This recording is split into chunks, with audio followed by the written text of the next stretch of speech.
I want to explore some of the different ways that life talks to us, tries to communicate with us. You could say the way that spirit talks to us, perhaps it's your spirit guide, perhaps it's the universe, it's your inner consciousness, your higher self. I mean, you feel whatever your truth is about that. My premise is that there's life, the universe, spirit is trying to talk to you, trying to make you aware of things, trying to help you see things or teach you things. And that's just been my truth. And so I guess this blog, I'm just asking you to consider if that may be true for you too.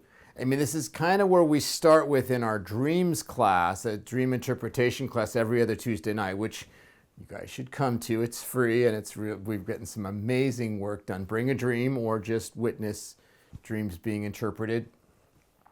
But the idea is that our higher self, our inner consciousness, is trying to communicate with our conscious mind. And so it does that in dreams, and it uses symbols in dreams, which are like the language of life.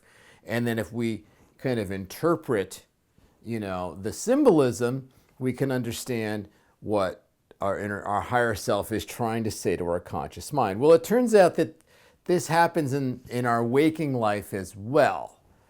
And so it's good to understand how that might be happening. So first of all, I want to talk about the types of things that life or spirit is trying to communicate to you. Usually it's things that are on the edge of your consciousness. And what I mean by your consciousness is simply the things that you're conscious of, okay? The things that you're aware of.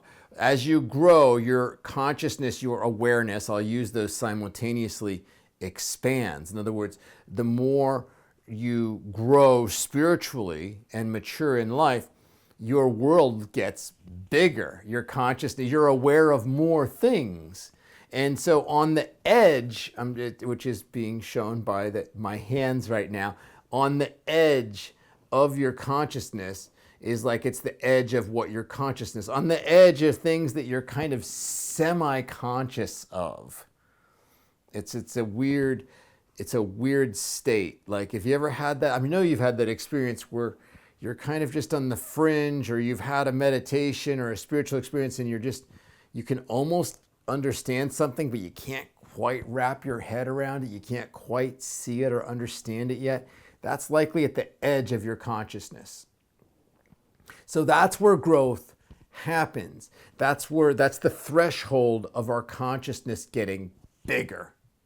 Okay, and that's where the growth happens. And that's where life usually is trying to communicate with us, so it can help us understand new things about ourselves and about the world, about life. Okay, so that's just where it is, where the part of us that is trying to communicate. So how does life or how does spirit talk about? Well, often it's things that kind of catch our attention. I even notice this when I'm interpreting a dream. There's a phrase or something in the dream that kind of catches my attention, and you can tell it's really important to understand the dream. The same is true with life. It could be like a random thing that someone says. It just is like things that catch your attention. Think like paradoxes, or things you notice in yourself. It's like I say I want to have more love in my life, and yet I just pushed my friend away. That doesn't make any sense. I say I want something, but I don't. It's like there's a peculiar feeling to that. I wonder why I would do that. So that's the source of a new inquiry. I wonder why I say I want something, but yet I push it away. That doesn't make any sense. And if it's on the edge of your consciousness, your mind will find that like oddly fascinating.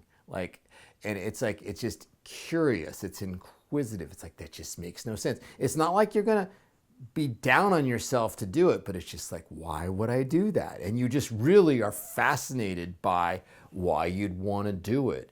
And it's like, it's what you're drawn to, what catches your attention. It's almost like shiny things that catch your attention. It might be a stranger that's passing you on the street, and they're having, and you just hear a snippet of the, I know you've had that happen. You hear a snippet of the conversation, and they're like saying that, you know, it's the things you don't know that matter the most, and you're just kind of, and then they keep blah, blah, blah, but you just heard that one little snippet. It's just like, huh, that's just really odd.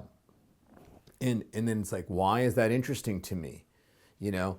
And so these are the ways that, like, people that say things, friends that say things that stand out, or friends just say something. I was talking to one of my neighbors about meditation the other day, and then I was talking about playing, practicing playing the drums. And it's just like, well, I'd like to play the drums more, but I'm even just trying to find time to meditate every day, you know? And it's like, I'm just so busy right now. And he said, well, I wonder if they're that different. You know, he just said that, you know, my friend's a musician and he plays, and it's kind of like a meditation to him. And there was just something about the way he said it. It's just like this little epiphany went off. It's like, wow, that's true. Maybe I can meditate in different ways. And so that was something that was interesting to me, and that little epiphany like made my consciousness get a little bigger. I understood a little something that was kind of on the fringe. And I was already talking to my friend about not having enough time to play musical instrument, not having enough time to play the drums, but also I wanted to meditate. And so I brought the subject up to him, and then he had a little snippet that resonated. And he wasn't like giving me advice, but it just is the way I was separating these things didn't make sense to him. He's like, maybe it's all the same thing. Did you ever think of that? And I was just like, oh, maybe it is. Thank you. That's a really good example of how life is talking to me, you know?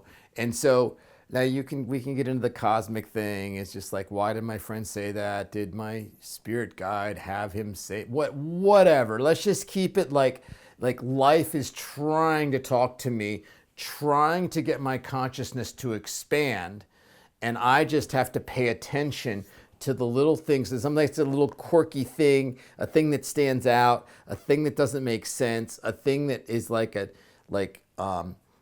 random. A thing that resonates with me, a little epiphany, a thing that I'm fascinated with or drawn to, a thing that is just out of place, like little odd things that are just out of place. So the things that stand out. Usually if something stands out and you're fascinated by it, there's something there for you. My suggestion is to work with it or go over and check it out, or think about it, or inquire about it, journal about it, or just like go see what's there. Or if you find a person that's really interesting, you know, or attractive, like, and not even if you're like, not to hit on them or anything else, but just if you're drawn to someone, just maybe you're not even looking for a relationship, but you're drawn to someone, they seem really fascinating, or the way they laugh or what they're talking about is like, probably go talk to them. Go say, hey, what's going on? It seems like a really interesting conversation. I couldn't help but overhear that you're talking about whatever, UFOs, or you know, and like it just you seem and then you can just go explore it. So that's the next step. Once you notice that something, that life is trying to talk to you, then the next thing is to go explore it, go interact with it, go ask questions about it, or inquire about it, and work with it, and then it will be made known to you. You become conscious of it, and your consciousness expands. And this is the way that spirit shows us things all the time. It's trying to it's trying to show us things all the time. And those things that it's trying to show us will set us free. It'll make us more aware of ourselves and of life. It makes our world bigger and life more fulfilling. So that is my video for this week. And I hope you enjoy your week. By the way, happy summer solstice. I think it will be on Thursday. I think it'll be on Thursday of this week. So I hope you enjoy that, the longest day of summer. And I hope you have a powerful solstice. And as you enjoy your summer, just kind of maybe notice what you're drawn to or what life is trying to say to you and allow it to enrich your life. And I will see you in a week.